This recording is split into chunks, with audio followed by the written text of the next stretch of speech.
नमस्कार साथियों, आज की प्रेस वार्ता में आप सभी का स्वागत है।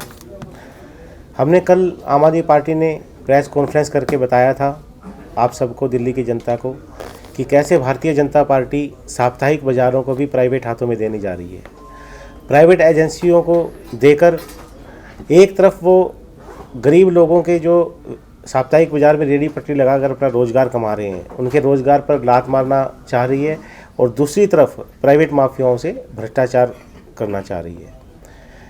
जब हमने ये प्रेस कॉन्फ्रेंस की, भारतीय जनता पार्टी की पोल खुली, तो उसके बाद उनके एक के बाद एक नेताओं के बयान आए कि हमने तो ऐसा कोई प्रस्ताव ना हम लेके आए, ना ऐसा कोई भी प्रस्ताव चल रहा है। तो आज हम यहाँ पर, मैं आपको कागज़ों के साथ बताऊंगा कि भारतीय जनता पार्टी के नेता, उनके स्टैंडिंग कमेटी के चेयरमैन, उनके प्रवक्ता सब किस तरह से झूठ बोल रहे हैं। ये 27 जुलाई का स्टैंडिंग कमेटी का एजेंडा है, जो पिछली स्टैंडिंग कमेटी की बैठक हुई थी। इसमें ये 43 नंबर पे आइटम थी कि साप्ताहिक बाज़ारों को प्राइवेट हाथों में देने की, जिसको कि उस टाइम उन्होंने स्थगित किया। अब यहाँ पर सवाल ये है कि आज इनके चेयरमैन और इनके प्रवक्ता ये कह रहे हैं कि हमारा ऐसा कोई मन है ही नहीं, हम इस प्रस्ताव को रिजेक्ट करेंगे, हमारा ऐसा कोई मन नहीं है। तो 27 तारीख की बैठक में इस प्रस्ताव को पोस्टपोन, स्थगित क्यों किया गया, इसको रेफर बैक क्यों नहीं किया गया, इसको रिजेक्ट क्यों नहीं किया गया। तो पहला झूठ उनका ये।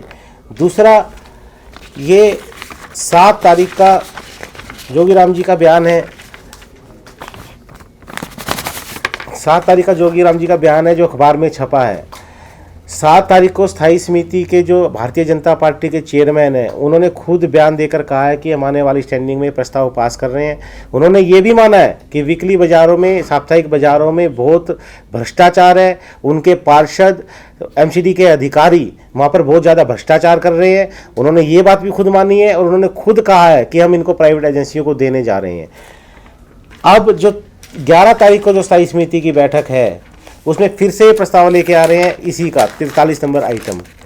तो ये सब कागज़ अपने आप में साबित कर रहे हैं कि भारतीय जनता पार्टी के नेता किस तरह से झूठ बोल रहे हैं।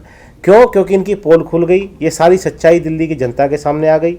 इनका गरीब विरोधी जो चेहरा भारतीय जनता पार्टी का है, वो इनकी दिल्ली की जनता के सामने आ गया। तो अब अपना चेहरा छुपाने के लिए ये झूठे बयान दे रहे हैं कि हमने ऐसा नहीं कहा, और अब ये बैकफुट पर जा रहे हैं, इस प्रस्ताव को वापस लेना पड़े। और ये प्रस्ताव अगर वापस लेते हैं तो ये दिल्ली की गरीब जनता की जीत होगी, और आम आदमी पार्टी ने जो पोल खोली है उसका ये दबाव होगा कि प्रस्ताव वापस लेंगे।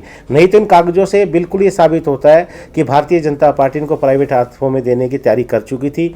इसमें भ्रष्टाचार का बहुत मोटा खेल खेलने की इनकी तैयारी हो चुकी थी, गरीबों के रोजगार पर लात मारने की इनकी पूरी तैयारी हो चुकी थी। और आपके माध्यम से मैं भारतीय जनता पार्टी के नेताओं को भी कहूँगा, आप ये जरूर बताइएगा कि अगर आप इसको प्रस्ताव को नहीं लेके आना चाहते तो 27 तारीख को आपने प्रस्ताव स्थगित क्यों किया, आपने रेफर बैक क्यों नहीं किया। आपके खुद के चेयरमैन मीडिया में बयान देते हैं कि हम इसको प्रस्ताव को स्टैंडिंग कमेटी में लाएंगे और पास करेंगे, तो आप आज ये झूठ क्यों बोल रहे हैं? खाली इस डर से, क्योंकि इनका गरीब विरोधी चेहरा दिल्ली की जनता के सामने आ गया। और आम आदमी पार्टी दिल्ली की गरीब जनता के लिए, और कोई भ्रष्टाचार का मुद्दा होगा, दिल्ली की जनता का मुद्दा होगा, जिस पे भारतीय जनता पार्टी करप्शन करना चाहेगी, कोई ऐसी नीति लेना चाहेगी, जिसकी पोल खोलती रहेगी। हर भ्रष्टाचार के मुद्दे पर, हर गरीब विरोधी फैसले पर हम इनका विरोध जारी रखेंगे। धन्यवाद। देखिए, ये बिल्कुल गलत है। हमने ऐसा कुछ नहीं कहा और ना ही ऐसा किया है। 27 जुलाई को स्टैंडिंग कमेटी की बैठक थी, उसमें अधिकारियों को तो प्रस्ताव रखने ही होते हैं। हमने उसमें इस प्रस्ताव को पास नहीं किया, पोस्टपोन कर दिया। आम आदमी पार्टी के तीनों निगम पार्षद थे, उनके सामने की बात है। तो ये मुद्दा उठना नहीं चाहिए था, न जाने क्यों ये मुद्दा उठा है।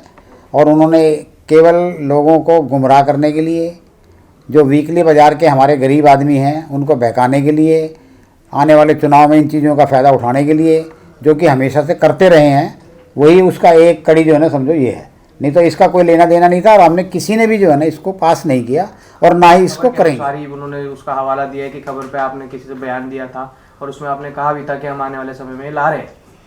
ये खबर नवभारत टाइम्स में छपी थी, मैंने उनको लिखा भी है और उनको कहा भी है कि बिना मेरी सहमति के आपने ऐसा छाप दिया, ये गलत है।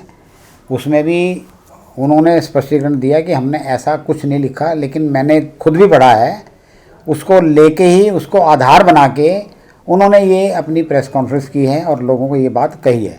लेकिन मैं हैरान हूँ जब उनके निगम पार्षद वहाँ प्रेजेंट थे और कोई ऐसा रेजोल्यूशन पास ही नहीं हुआ तो उनको भी विरोध करना चाहिए था, कहना चाहिए था कि ये तो रेजोल्यूशन पास हुआ ही नहीं है।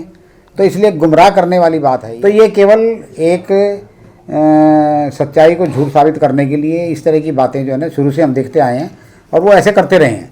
तो इसलिए ये आपके माध्यम से मैं ज़रूर ये बात कहना चाहूँगा कि भारतीय जनता पार्टी का बिल्कुल इरादा नहीं है कि इन गरीब लोगों के लिए जो रेहड़ी पटरी वाले हैं या वीकली बाज़ार वाले हैं इनको हम किसी प्राइवेट हाथों में दें, उसका वो शोषण करें, ऐसा बिल्कुल नहीं होगा। जो ये मुद्दा आम आदमी पार्टी और बीजेपी वाले उठा रहे हैं, वो कह रहे हैं कि हमने साप्ताहिक बाजार के लिए कुछ नहीं निकाला और आम आदमी पार्टी कह रही है कि ये प्राइवेट कर रहे हैं। इस बारे में आपका यदि भारतीय जनता पार्टी ने कुछ नहीं निकाला तो कमिश्नर स्टैंडिंग कमेटी के अंदर प्रस्ताव कैसे लेके आए, और जब प्रस्ताव लेके आए तो इन्होंने पोस्टपोन क्यों किया, इन्होंने रेफर बैक क्यों नहीं किया। आम आदमी पार्टी वाले जो रेहड़ी पटरी वालों के और साप्ताहिक बाजार वालों के हमदर्द बन रहे हैं और प्राइवेटाइजेशन की बात कर रहे हैं। कांग्रेस का तो वहाँ कोई स्टैंडिंग कमेटी में मेंबर है नहीं, 3 मेंबर आम आदमी पार्टी के हैं। क्या वो सो रहे थे वहाँ पे? उन्होंने क्यों नहीं उस दबाव दिया कि इसको रेफर बैक किया जाए? ये आप गलत काम कर रहे हो। जब 29 तारीख को हमने सदन के अंदर तय बाजारी वालों के, साप्ताहिक बाजार वालों के लिए चर्चा रखने के लिए हमने पूरा ताकत लगाई थी और हम तय बाजारी वालों की हर समस्या पे वहाँ पे डिस्कस करना चाहते थे, लेकिन ना भारतीय जनता पार्टी ने और ना आम आदमी पार्टी ने, आपस में लड़ते रहे, आपस में झगड़ते रहे और इन्हें किसी रेहड़ी पटरी वाले की समस्याओं से कोई लेना देना नहीं था। यदि ये जागरूक होते रेहड़ी पटरी वालों के और साप्ताहिक बाजारों वालों के लिए इन्हें चिंता होती तो उस दिन ये सदन के अंदर चर्चा होने देते और उसके अंदर दूध का दूध पानी का पानी होता। आज एक तरफ तो स्टैंडिंग कमेटी के अंदर इनके मेंबर बोले नहीं, वहाँ तो केवल विरोध दर्ज करा दिया सांकेतिक रूप से और आइटम को पोस्टपोन करा दिया। क्यों नहीं वो मत संख्या रेफर बैक के लिए इन्होंने प्रेशर दिया? यदि कांग्रेस का एक मेंबर भी वहाँ मौजूद होता तो 101% उस मत संख्या को रेफर बैक करवाया जाता। ये दोनों के दोनों एक है, दोनों के दोनों मिले हुए हैं और आपस में नूरा कुश्ती खेल रहे हैं, एक दूसरे के ऊपर आरोप प्रत्यारोप लगाते हैं। जितनी भारतीय जनता पार्टी दोषी है उससे ज़्यादा आम आदमी पार्टी भी दोषी है, उनके स्टैंडिंग कमेटी के मेंबर दोषी है, क्योंकि उनकी नाकाबिलियत की वजह से वो आइटम पोस्टपोन्ड हुई और वो आइटम रेफर बैक नहीं हुई। इसलिए अब अपनी जान बचाने के लिए इस तरह के हथकंडे अपना रहे हैं और दिल्ली के साप्ताहिक बाजार वाले, रेहड़ी पटरी वाले समझ गए हैं कि ये लोग कितने हमारे साथ हैं और ये कितनी हमारे साथ हमदर्दी दिखाते हैं।